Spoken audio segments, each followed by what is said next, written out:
Je veux vous donner quelques petits témoignages pour vous aider à comprendre l'importance de cette mission-là. Régulièrement, j'ai reçu beaucoup de témoignages. Il y en a qui m'ont rejoint, des plus que d'autres, que je veux vous faire part. Je pense, par exemple, quand je suis allé en Italie, il y a un homme, un policier dans la quarantaine, qui est parti de l'extrême sud de l'Italie. Il a fait 13 heures de train pour venir me rencontrer. Et lorsque je lui ai demandé, mais parle-moi donc de ta conversion, il me dit, moi, comme ça. J'ai reçu ça directement du ciel comme une lumière. J'ai grandi dans une secte. Mes parents faisaient partie d'une secte. Et un jour, j'ai reçu des lumières divines qui m'ont conduit à l'Église, puis je me suis fait baptiser, puis je suis devenu un grand croyant. Maintenant, j'étais à lire tes livres, et puis je savais que tu venais en Italie, alors ça m'est apparu important de venir te rencontrer. Il y a une dame des États-Unis qui m'a écrit un jour pour me dire, moi, je suis converti depuis 7 ans. Je n'ai jamais compris comment il se fait que je suis converti. Parce que j'étais une femme du monde, qui avait une bonne profession, puis tout allait bien. Selon moi, je n'avais pas besoin de Dieu et je ne voulais rien savoir de l'Église. Un jour, je suis poussé d'entrer, en passant vis-à-vis d'une église, je suis comme poussé à y entrer. J'y entre, je reçois dans mon cœur un flot d'amour. Un flot d'amour tellement grand que j'ai dit, il faut que je revienne. Et je suis devenu une grande pratiquante, en allant à l'Eucharistie tous les jours, récitant mon chapelet.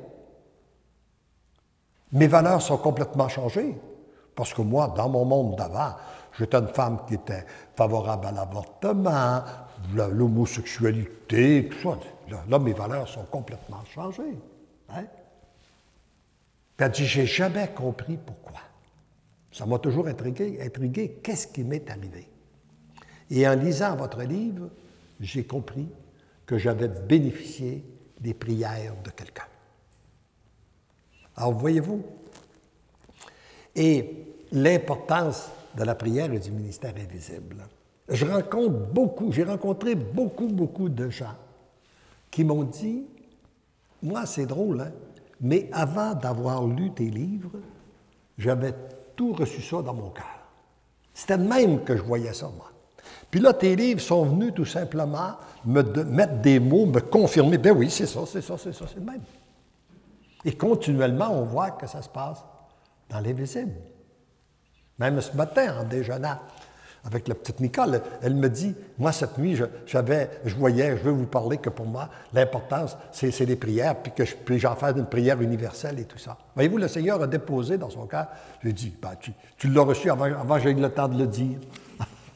Alors, et c'est de même, le Seigneur nous précède, comme ça. Voyez-vous, un autre item que j'avais trouvé, un point que j'avais trouvé intéressant. Il m'arrive un homme d'affaires de la ville de Québec me voir un jour, il me demande de me rencontrer. Et puis lorsqu'il arrive, il me dit, moi j'ai 48 ans, j'ai cessé toute pratique religieuse depuis l'âge de 18 ans. Et là, il m'arrive quelque chose que je ne comprends pas. Je prie. Je me réveille de la nuit en prière, je passe mes journées à prier. Il dit, puis là, il me donne l'invocation, une belle petite invocation que j'aurais dû écrire, que je n'ai pas, mais c'est à peu près dans le sens suivant, là. Gloire à toi, Seigneur Jésus, par l'intercession de la Vierge Marie. Quelque chose du genre. Puis, il dit, quand je dis ça, je me sens tellement de joie et de paix dans mon cœur que je le répète 1000 fois par jour.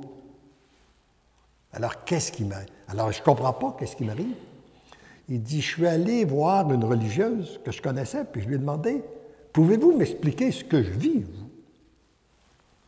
Puis il dit, elle m'a répondu, non, moi je ne pourrais pas. Mais je suis à lire un livre d'un homme d'affaires, comme toi. Je pense que lui, il pourrait peut-être t'expliquer ce que tu vis. Il dit, c'est pour ça que je suis ici. Pouvez-vous m'expliquer ce que je vis? Ben, j'ai dit oui. Ben oui, c'est très, très simple. J'ai dit, ce qui t'arrive, tu es un choisi de Jésus. Mais il dit, qu'est-ce que je fais avec ça? Ben, j'ai dit, d'abord, tu vas te réconcilier avec lui. Tu vas commencer par te réconcilier avec lui. Comment je fais ça? Ben, par le sacrement du pardon. La confession. Tu veux dire la confession? Oui, oui, tu as bien compris. C'est ça. Il dit, c'est difficile, ça? Non. Tu vas rencontrer un prêtre, tu vas lui dire tout ce que tu regrettes d'avoir fait dans ta vie. Puis lui, il va te donner l'absolution, ça va te libérer de tout ça, tu y repasseras plus, ça va être oublié.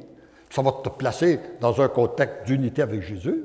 Alors, ton cœur étant purifié, ben, tu pourras commencer à le recevoir par l'Eucharistie. Tu as déjà la prière. Puis en le recevant par l'Eucharistie, tu as tout ce qu'il faut. Il dit, merci, je vais le faire. Je vais donner la main. Ça a pris quelques minutes.